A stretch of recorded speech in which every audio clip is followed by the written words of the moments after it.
প্ৰত্যেকবাৰ ইলেকশ্যনত মই বঙাইগাঁৱলৈকে যাওঁ। এইবাৰ সময়ৰ অসুবিধাৰ কাৰণে বঙাইগাঁৱত যাব পৰা নাই। অভয়াপুৰীৰ পৰাই মই বঙাইগাঁৱৰ ৰাইজক অনুৰোধ কৰিছোঁ, বঙাইগাঁৱত মেডিকেল কলেজ ইউনিভাৰ্চিটি আমি বহুত কাম কৰি আছোঁ, আৰু বেছিকৈ কাম কৰিম। বঙাইগাঁৱত যাতে সকলোৱে দীপ্তিময়ী চৌধুৰী বাইদেউকো ভোট দি জয়যুক্ত কৰে। অভয়াপুৰীত আমি কি চিহ্নত ভোট দিব লাগিব? কি চিহ্নত ভোট দিব লাগিব? পদুম। আৰু বঙাইগাঁৱত আমি ভোট দিব লাগিব হাতী। এজিপি আৰু বিজেপি দুটা বেলেগ পাৰ্টি নহয়। বিজেপি মানে বুন্দিয়া, এজিপি মানে ভুজিয়া। বুজি পালে নে নাই?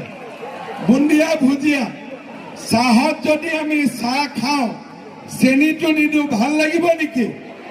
ভাল লাগিব নেকি? নালাগে। সেইকাৰণে চাহকাপ হ'ল বিজেপি, চেনিটো হ'ল এজিপি।